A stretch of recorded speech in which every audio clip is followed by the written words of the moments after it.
আমার 21 বছরের ওয়াজের জীবনে আমার মা কতবার কইছে ফুত মানুষের লগে চাইও টেহা পয়সা লইয়া ঝামেলা কইরো না। বহুদিন কইছে মা আমার এই কথা, কোনোদিন মানুষে দিলে দিব না দিলে নাই, কিন্তু চাইও কোনোদিন ঝামেলা কইরো না মানুষের লগে। আজকে ঘুম থেকে উঠছি সকালবেলা, মা আমারে বলতেছে আমার রুমে আইসা যে ফুত আমার তো একটা দাঁত পড়ে গেছে। নিজে নিজে আমার সাথে বসে নাস্তা খায়, কয় ফুত আমি তোর লগে রুটি খামু কেমনে, তো তোর আমার বিবিরে বলছে যে একটু যাও বানায় দিতে, ওটি খাই। আল্লাহ আমার মাকে মাফ করে দেন। চলো ভাই, এই জন্য দোস্ত আমার, তোমাদের অনেকের চুল দেখলে বোঝা যায় তোমাদের অভিভাবক নাই, তোমার মতোই তুমি। তোমাদের অনেকের বেনামাজি চেহারা দেখলেই বোঝা যায় তোমার কোনো উপযুক্ত অভিভাবক নাই। কে তোমারে আল্লাহর কথা বলবে, কে তোমারে নামাজের কথা বলবে, কে তোমারে আল্লাহ চিনাবে, কেউ নাই। তুমি বড় অসহায় মনে করো, বড় অসহায়। একদিন এই নারীর ছবি দেখার নেশা কমে যাবে। আমি অসংখ্য যুবকের সাথে কথা বলে দেখছি। আমি ব্যক্তিগতভাবে কিশোর যুবক নিয়ে কাজ করি, ফিকির করি, ভাবি।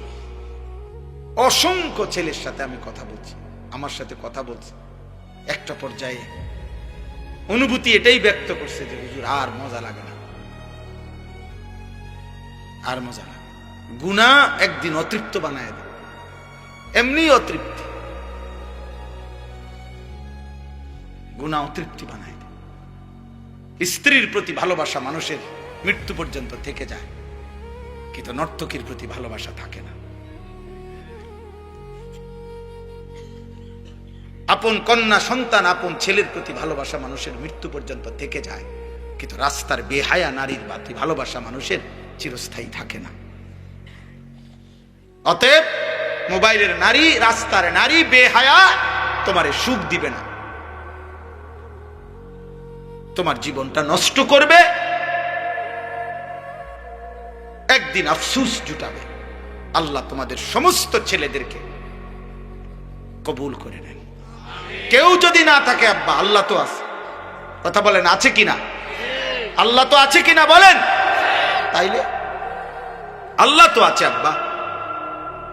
আম হাসিবাল্লাযীনা ইয়ামালুনা আস-সাইয়্যাত আন ইয়াসবিকুনা, আল্লাহ বলে তোমরা যারা ভেবেছো গুনাহ করছো, আর যদি ভেবে থাকো আমি আল্লাহর থেকে ছুটে যাবা, আমি আল্লাহর থেকে ডিঙ্গায়া যাইবা।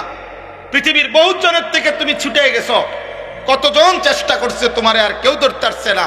তুমি যদি ভাবো এই রঙে রঙে আমি আল্লাহর থেকে ছুটে যাবা, সাআ মা ইয়াহকুমুন, আল্লাহ বলে এটা বড় নিকৃষ্ট ভুল সিদ্ধান্ত নিছো বান্দা। তুমি জানো না আমার মতো মালিকের হাত থেকে কেউ ছুটতে পারে না।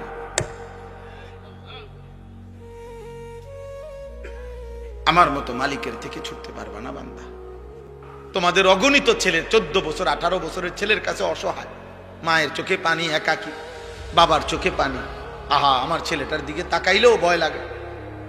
চুল রাখছে বেঈমানের মতো, মুশরিকের মতো, দেখলেই বোঝা যায় সন্ত্রাসী, সাদাবাজ, দেখলেই বোঝা যায় জুয়ারি, দেখলেই বোঝা যায় নেশাখোর, দেখলেই বোঝা যায় নারী উলঙ্গ ছবি দেখে অভ্যস্ত, দেখলেই বোঝা যায় সাপ দিয়া ধরে লাইব, ঘুষিও দিয়া লাইতারে, কনিও দিয়া লাইতে। যার কারণে অসহায় মা বাবা, অসহায় শেষ পর্যন্ত অসংখ্য মা বাবা, আমি জানি বেটা, অসংখ্য মা বাবা নিরুপায় হইয়া ভাবে যা কোনো না কোনো ভাবে তারে বুদ্ধি দিয়া বিদেশ পাঠাইয়া দে, বা চোখের থেকে সরা, কোনো না কোনো কামে টামে লাগাইয়া দে, সরা। এই চুল চেহারা, এই অজাত, এক ওয়াক্ত নামাজ নাই, সেজদা নাই, আল্লাহ নাই, খোদা নাই। মা ডাক দিলে একটা ডাকের সাড়া দেয় না, বাপ ডাক দিলে একটা ডাকের সাড়া দেয় না। এরপর তারে সরা, কোনো না ভাবে সরা, চোখের আড়াল কর। এরপরে যদি কয়টা দেয় দিল, না দিলে বাদ দে, তো তার ফতেতে চলুক। আমার কাছে কত অভিভাবক এটা বলছে যে হুজুর কি করবো, আর এই জন্য কোন রকমে সরাইছি। আহা, কয়জন ছেলে নামাজ পড়ছো বাবা? কয়জন ছেলে বলো? বেনামাজিদের চেহারা তো দেখলেই চেনা যায় বাবা। আহারে আব্বা, কিয়ামতের দিন ফেরেশতারা বলবে, হে আল্লাহর বান্দা, আজ তুমি সেজদা গুলো দাও, আজ দাও।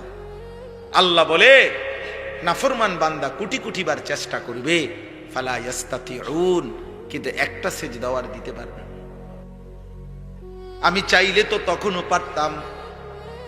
আজ জাহান্নাম দেখাইয়া যদি সেজদা দেওয়ান লাগে, এটা তো এখনো পারত। কথা বুঝেন নাই কথা?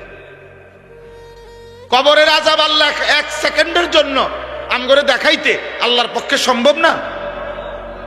তা আল্লাহ তো বলেন, আমি তো ওয়ালাউ শি'না লা আতাইনা কুল্লা নাফসিন হুদাহা। আরে আমি চাইলে পারতাম বেটা। হাদিসের মধ্যে আছে, প্রিয় ছেলে, প্রিয় বাবা, বুঝো, আব্বা বুঝো, এক প্লেট খিচুড়ি জীবনের কোনো সমাধান না। এক প্লেট খিচুড়ির শেষ গন্তব্য বাথরুম। এক পোটলা বিরিয়ানির গন্তব্য বাথরুম, এক সেজদার গন্তব্য জান্নাত। কার লগে কি মিলাইলি যুবক? কি ছেড়ে কি ধরলি?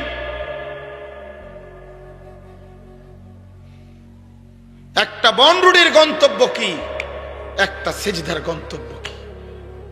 আয় হায় হায়, কি করলা বাবা? ধরলা কি, ছাড়লা কি?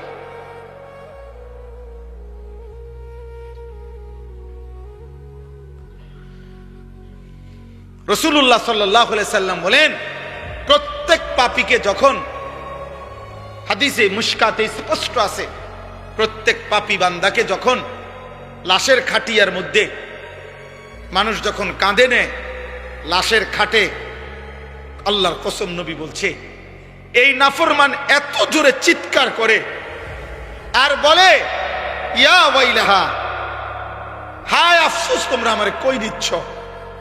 আমারে নিও না, তোমরা কবরের দিকে নিও না, আমারে নিও না। আল্লাহর কসম নবী বলছে, যদি একবার পৃথিবীর মানুষ ওই নাফরমানের লাশের খাটিয়ার চিৎকার যদি একবার জীবনে শুনতো, লা সাইকা, পৃথিবীর সব মানুষ বেহুশ হয়ে যাইতো। আর কোনোদিন মানুষ কারো লাশ কাঁধে নিত না, আর কোনোদিন কোনো জানাজা দাফন হইতো না। মানুষের লাশ পড়ে থাকতো, কুকুর বিড়ালে টাইনা হেসরাইয়া খাইত। কারণ ওই তো এই ভয়ে নিবে না কাঁধে, কারণ যদি এটা চিৎকার মারে।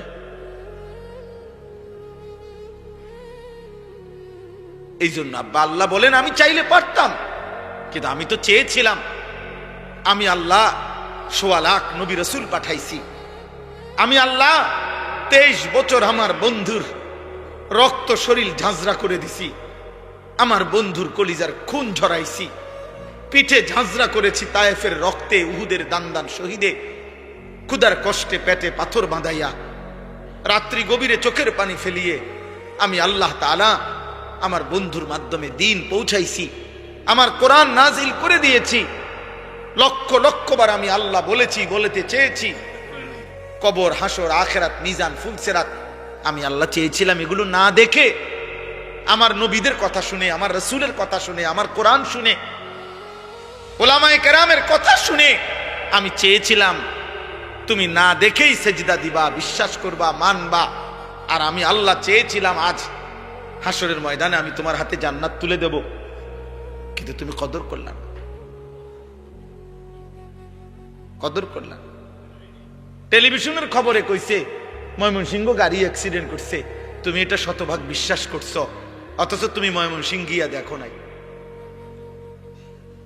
টেলিভিশনের খবরে বলছে চিটাগাঙে অ্যাক্সিডেন্ট হয়েছে, তুমি সেটা বিশ্বাস করেছ, কিন্তু আরশে আজিমের মালিক আল্লাহ বলছে জাহান্নামে আগুন জ্বলবে, তুমি সেটা বিশ্বাস করলাম। এই সৃষ্টির সর্বশ্রেষ্ঠ রাসূল নবী পাক সাল্লাল্লাহু আলাইহি সাল্লাম, যিনি বন্ধুর কাছেও শ্রেষ্ঠ, যিনি দুশমনের কাছেও শ্রেষ্ঠ, যিনি ঈমানদারের কাছেও শ্রেষ্ঠ, যিনি মুশরিক কাফেরের কাছেও শ্রেষ্ঠ। 1450 বছরে পৃথিবীর যেই নবীকে গবেষণা করছে, ঈমানদার কাফের প্রত্যেকের কাছে আমাদের নবী সর্বশ্রেষ্ঠ। সেই তিনি বললেন কবর, হাসর, আখিরাত, মিজান, ফুলসিরাত, আমি আপনি তার কথা মানলাম না। আফসোস বেটা, আফসুস, আফসুস বেটা।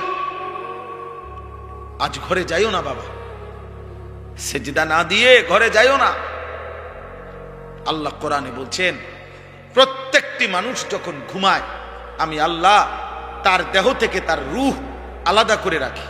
কোরআন শরীফের আয়াতে সূরা জুমারের মধ্যে আছে, আল্লাহু ইয়াতাওয়াফাল আনফুসা হিনা মাউতিহা ওয়াল্লাতী লাম তামুত ফি মানামিহা।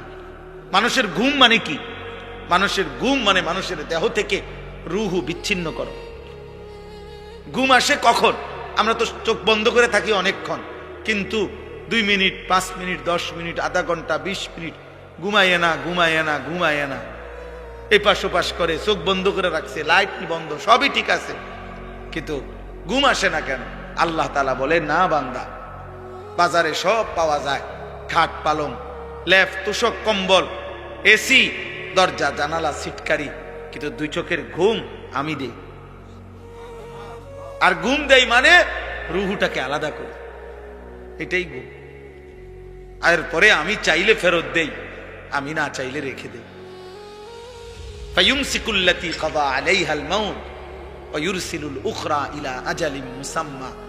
তবে মনে রেখো বান্দা, যাকেই আমি ফেরত দেই প্রতিবারই, তবে সেটা একটি নির্দিষ্ট সময়ের জন্য ফেরত দেই, একদিন আর ফেরত দেব। কুল ইয়াতাওয়াফাকুম মালাকুল মাউতিল্লাযী ওয়াক্কিলা বিকুম। আল্লাহ বলে, বন্ধু আপনি বলে দেন তোমাদের প্রত্যেকের জন্য নির্ধারিত মালাকুল মউত ফেরেশতা একদিন তোমাদের রূহ নিয়ে আসবে আমার কাছে, সেদিন আর ফেরত দেব। ঘুমের টাইমও আনে, বাকি আমি ফেরত দেই, কিন্তু আমি মালাকুল মউতকে দিয়ে যেদিন আনাবো সেদিন আর ফেরত দেব, সেদিন আর ফেরত দেব। এজন্য তাফসীরের মধ্যে আছে মালাকুল মউত আজরাইল প্রিয় নবী সাল্লাল্লাহু আলাইহি সাল্লামকে বলেছিলেন, ইয়া রাসূলুল্লাহ, দুনিয়ার মানুষের প্লেটে খাবার যেমন তার সামনে থাকে, শুধু লোকমা দেওয়া বাকি, সব রেডি, আদম আলাইহিস সালাম থেকে নিয়ে ইসরাফিলের ফু পর্যন্ত প্রত্যেকটি মানব আত্মা রূহ আমি মালাকুল মউতের সামনে এরকম খাবারের ডিশ প্লেটের মতো 24 ঘন্টা আমার সামনেই থাকে। খাবারের জন্য যেমন লোকমা তুলতে বাকি, আমার আল্লাহ হুকুম করিলে রূহ কবজ করতে, জান কবজ করতে আমার এরকম, আমি তৎক্ষণাৎ সেই রূহটা টেনে নিয়ে আসি। এটা এমন না যে যাইবো গাড়ি ধরমু এরপরে জাগাত গিয়া নাইমা কুদ্দুর একটা যেমন লাগবো, এমন কিছু না, এমন কিছু না। এরপরে তাফসীরের মধ্যে আছে মালাকুল মউত আজরাইল বলছে, ইয়া রাসূলুল্লাহ, প্রত্যেক দিন মালিকের মসজিদ থেকে যেমন 5 বার আল্লাহ ডাকে আল্লাহর বান্দাদেরকে, প্রত্যেকটি রূহকে সামনে রেখে আমি আজরাইলও 5 বার প্রতিদিন রূহকে ডাকি, ডাইকা ডাইকা বলি, হে আত্মা, হে রূহ, আল্লাহর কসম আমি তোকে নিয়ে আসবো, আমি তোকে নিয়ে আসবো, আমি তোকে নিয়ে আসবো, শুধু হুকুমের অপেক্ষা, শুধু হুকুমের অপেক্ষা। তোমরা যে কি করছো তোমরাই জানো বাবা। ঠিক আছে, ধরে নিলাম বাবা কিছু বলতে পারে না এখন, আর মা কিছু বলার সাহস রাখেন, কিন্তু আল্লাহর হাত থেকে ছুটবা কেন? আম হাসিবাল্লাযীনা ইয়ামালুনা আস-সাইয়্যাত আন ইয়াসবিকুনা সাআ মা ইয়াহকুমুন। আল্লাহ তাআলা বলে, প্রত্যেক নাফরমান যারা মনে করে আমি আল্লাহকে ডিঙ্গাইবে, আমি আল্লাহ থেকে ছুটে যাবে, আল্লাহ বলে তারা বড় ভুল মন্দ সিদ্ধান্ত নিয়েছে, তারা বড় ভুল ধারণা নিয়ে বসে আছে, আমি আল্লাহ থেকে ছুটে যাবে। না বান্দা, পারবে না। পারবেন? কথা বলে না, পারবেন? হাসরের ময়দানে যাইতে হবে না?